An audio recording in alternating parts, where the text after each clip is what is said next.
Cek rekening Anda. Bansos pensiunan PNS cair. Dikabarkan pemerintah akan menyalurkan bantuan sosial atau bansos taperum bagi para pensiunan dan ahli waris PNS. Hal ini sebagaimana informasi yang disampaikan BP Tapra di laman resminya beberapa waktu lalu. Untuk mendapatkan bansos ini, pensiunan atau ahli waris disarankan untuk mengecek halaman tapra.go.id. Di laman itu, Anda dapat mengunduh surat pernyataan sebagai syarat pencairan. Direktur Operasi Pengerahan Dana BP Tapra, Budi Santoso menjelaskan, pengembalian dana taperum pensiun atau bansos akan dilaksanakan mulai minggu kedua. Artinya pencairan dana ini akan dilakukan jika tidak ada hambatan. Pihaknya akan mentransfer langsung pengembalian dana bansos ini ke nomor rekening milik pensiunan tersebut. BP Tapra bekerja sama dengan PT Taspen Persero dalam proses pencairan dana ini setelah proses verifikasi dan validasi data penghitungan saldo individu PNS. Sebagaimana yang dilakukan oleh PT Taspen Persero dalam melakukan pembayaran pensiun, sehingga PNS pensiun tidak perlu datang untuk melakukan verifikasi ke kantor layanan BP Tapra, katanya dalam pengumuman resmi di laman tapra.go.id. Pihaknya menghimbau bagi ahli waris PNS pensiun yang datanya sudah tidak tercatat pada basis data PT Taspen, proses pengembaliannya akan dilaksanakan dengan bekerja sama melalui perbankan, kementerian atau lembaga, dan institusi terkait lainnya. Untuk proses pengembalian dana taperum kepada pensiunan dan ahli waris tidak memerlukan kehadiran secara langsung di kantor BP Tapra. Namun ternyata tidak semua pensiunan PNS dapat pengembalian dana ini. Ia mengatakan PNS yang pensiun sebelum Mei 2019 sudah memperoleh dana taperum. Bansos taperum PNS yang dikembalikan itu telah memperhitungkan manfaat bantuan yang pernah diterima selama menjadi peserta BP Taperum, PNS Badan Pengelola Tabungan Perumahan Rakyat. Dengan kata lain, katanya dana taperum hanya diberikan pada PNS yang pensiun pada periode 2019 hingga Desember 2020. Untuk dapat bantuan ini, calon penerima harus mengunduh surat pernyataan. Selain itu, para calon penerima juga harus menyiapkan dokumen. Sejumlah dokumen yang wajib dilengkapi pensiunan sebagai berikut: KTP, SK pensiun, nomor rekening bank. Untuk ahli waris pensiun juga memerlukan beberapa persyaratan tambahan, seperti surat kuasa bermaterai, KTP ahli waris, surat keterangan ahli waris. Jika ada pernyataan dan pengaduan, pihaknya menghimbau agar dapat menghubungi layanan informasi. Salam dari BP Tapra.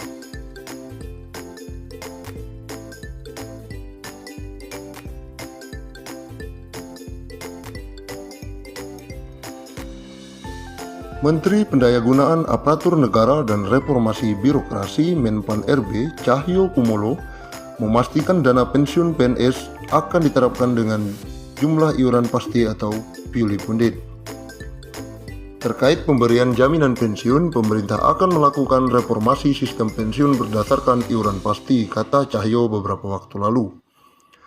Sayangnya, skema ini belum bisa terrealisasi karena pandemi COVID-19 yang melanda sejak tahun lalu. Pemerintah fokus melakukan refocusing anggaran untuk kesehatan dan bantuan sosial atau bansos. Sebenarnya pada awal Januari 2020 sudah ada inisiatif mengadakan rapat di Kemenkeu yang undang Pak Mendagri dan kami juga untuk membahas detail, katanya. Ini tapi karena ada pandemi COVID-19 sehingga konsentrasi anggaran untuk infrastruktur kesehatan dan bansos, sehingga ini belum sempat dibahas tuntas. Perubahan skema pensiun ini dilakukan sebagai salah satu langkah untuk memberikan uang pensiunan yang lebih besar kepada PNS saat habis masa kerjanya, Selain itu, skema terbaru ini juga akan mengurangi beban APBN. Saat ini APBN harus mengeluarkan anggaran sekitar 120 triliun setiap tahunnya untuk pembayaran pensiunan. Pembayaran pensiunan setidaknya diberikan kepada pensiunan PNS, TNI, Polri yang jumlahnya sekitar 3,1 juta orang. Kepala Badan Kepegawaian Negara Bima Arya menyebutkan pembahasan skema pensiun puli pundit masih bergulir pembahasannya di Kementerian Keuangan, namun akan segera selesai agar bisa diterapkan dalam waktu dekat. Skema dana pensiun PNS Pay As You Go yang masih berlangsung hingga saat ini adalah skema dana pensiun dari hasil iuran PNS sebesar 4,75% dari gaji yang dihimpun PT Taspen ditambah dengan dana anggaran pendapatan dan belanja negara. Sementara dengan skema puli pundit, uang pensiunan yang diterima PNS akan lebih besar karena iuran yang dikenakan adalah persentase dari take home pay yang jumlahnya lebih besar. Sehingga yang pensiunan yang diterima jumlahnya akan lebih besar dari skema saat ini. Skema puli pundit selain diambil dari persentase THP, pembayarannya juga akan dibayarkan patungan antara PNS dan pemerintah sebagai pemberi kerja.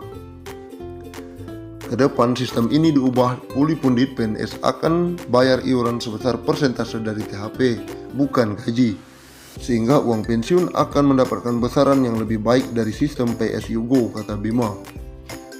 Skema Dapun PNS saat ini, kata Bima, membuat pembayaran iuran PNS sangat kecil karena dari gaji pokok, sehingga saat pensiun mendapatkan tunjangan hari tua sekaligus yang jumlahnya dinilai tidak mencukupi.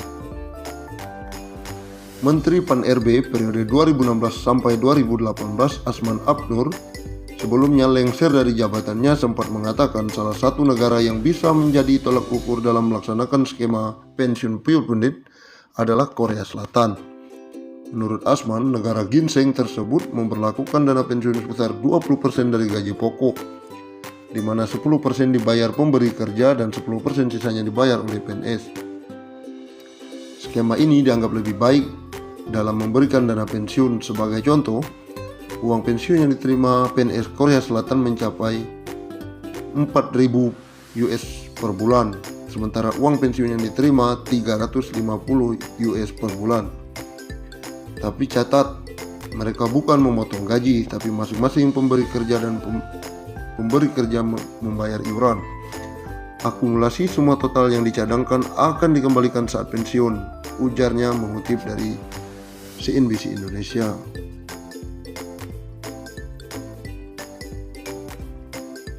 Bahkan tak menutup kemungkinan pensiun pegawai negeri sipil atau PNS mendapatkan tunjangan hingga 1 miliar. Berbicara saat penandatanganan komitmen pembangunan mal pelayanan publik, Cahyo mengaku berbicara dengan PT Taspen